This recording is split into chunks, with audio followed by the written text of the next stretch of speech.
১৯৩০ সালে প্রথম ফুটবল বিশ্বকাপ অনুষ্ঠিত হওয়ার পর থেকে কয়েক দশক ধরে গ্রুপ পর্বের সব ম্যাচই আলাদা আলাদা সময়ে অনুষ্ঠিত হতো। অর্থাৎ একটি গ্রুপের সব দল একই দিনে বা একই সময়ে মাঠে নামত না। এর ফলে একটি বড় ধরনের সমস্যা তৈরি হতো। যে দলগুলো গ্রুপের শেষ ম্যাচটি সবার শেষে খেলতে নামত, তারা আগে থেকেই জানতে পারত যে পরবর্তী রাউন্ডে যাওয়ার জন্য তাদের ঠিক কী করতে হবে। এই আগে থেকে সমীকরণ জেনে যাওয়ার বিষয়টি অনেক সময়ই অন্যায্য সুবিধার জন্ম দিত। এর ফলে দলগুলো নিজেদের মধ্যে অলিখিত আপোস করার সুযোগ পেত, যা প্রতিযোগিতামূলক ফুটবলের মূল চেতনার পরিপন্থী। এই সমস্যার প্রথম বড় উদাহরণ দেখা যায় ১৯৭৮ সালের আর্জেন্টিনা বিশ্বকাপে। সেবার স্বাগতিক আর্জেন্টিনার গ্রুপ পর্বের শেষ ম্যাচটি ফেলা হয়েছিল সবার শেষে। ফলে মাঠে নামার আগেই আর্জেন্টিনা পরিষ্কারভাবে জানতে পেরেছিল যে তাদের চিরপ্রতিদ্বন্দ্বী ব্রাজিলকে টপকে ফাইনালে পৌঁছাতে হলে পেরুর বিপক্ষে তাদের অন্তত ৪-০ ব্যবধানে জিততে হবে। সবাইকে অবাক করে দিয়ে বেশ শক্তিশালী পেরু দলকে ৬-০ গোলের বিশাল ব্যবধানে হারিয়ে দেয় আর্জেন্টিনা।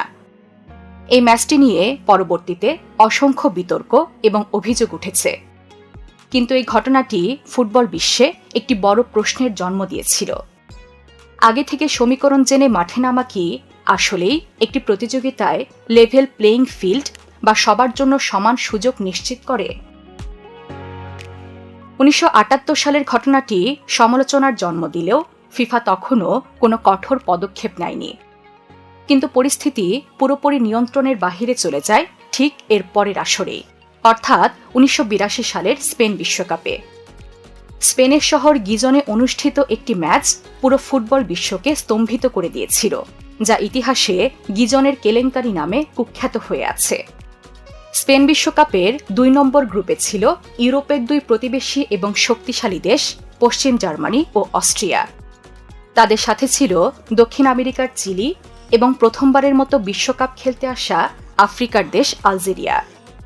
কাগজে কলমে পশ্চিম জার্মানি এবং অস্ট্রিয়া ছিল এই গ্রুপের ফেভারিট, কিন্তু আসরের প্রথম ম্যাচেই ঘটে যায় বিশাল অঘটন। সম্পূর্ণ আনকরা এবং আন্ডারডগ আলজেরিয়া শক্তিশালী পশ্চিম জার্মানিকে ২-১ গোলে হারিয়ে পুরো বিশ্বকে চমকে দেয়। এই একটি জয় পুরো গ্রুপের হিসাব নিকাশকে দারুণভাবে জমিয়ে তোলে। পরবর্তী ম্যাচগুলোতে আলজেরিয়া অস্ট্রিয়ার কাছে ২-০ গোলে হারলেও নিজেদের তৃতীয় এবং শেষ ম্যাচে চিলিকে ৩-২ গোলে হারিয়ে দেয়। ফলে ৩টি ম্যাচ শেষে আলজেরিয়ার পয়েন্ট দাঁড়ায় ৪। তখন জয়ের জন্য ২ পয়েন্ট দেওয়া হতো। আলজেরিয়া তাদের গ্রুপের সব খেলা সবার আগে শেষ করে ফেলে। তখন গ্রুপের শেষ ম্যাচটি বাকি ছিল, যেখানে মুখোমুখি হওয়ার কথা ছিল পশ্চিম জার্মানি এবং অস্ট্রিয়ার। ম্যাচ শুরু হওয়ার পর প্রথম ১০ মিনিটে পশ্চিম জার্মানি ১-০ ব্যবধানে এগিয়ে যায়। দুই দলই বুঝতে পেরেছিল যে ১-০ স্কোরে ম্যাচ শেষ হলে তারা দুজনেই অত্যন্ত আরামে দ্বিতীয় রাউন্ডে চলে যাবে। তাই তারা কেউই আর গোল করার বা আক্রমণ করার কোনো চেষ্টাই করেনি। স্টেডিয়ামে উপস্থিত প্রায় ৪০,০০০ দর্শক এই প্রহসনের খেলা দেখে ক্ষোভে ফেটে পড়েন। স্প্যানিশ দর্শকরা গ্যালারি থেকে চিৎকার করতে থাকেন।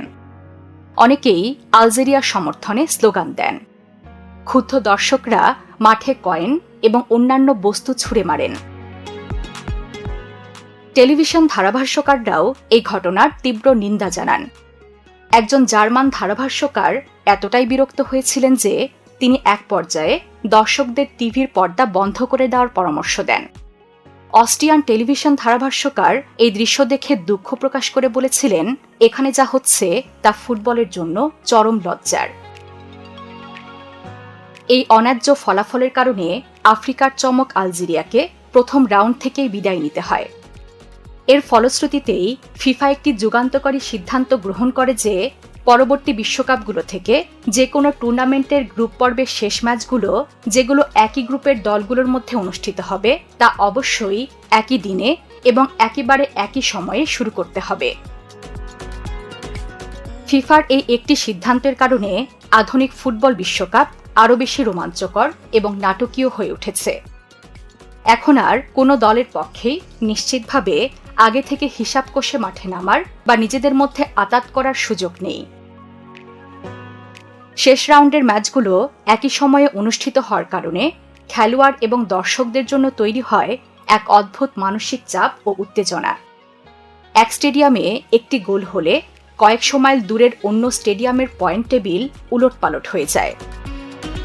বিশ্বকাপ ফুটবল নিয়ে বিশ্বপ্রান্তরের আয়োজন বিশ্বকাপ টুকিটাকি। ফুটবলের এমন আরও মজার ও আকর্ষণীয় তথ্য জানতে সাবস্ক্রাইব করুন বিশ্বপ্রান্তরে।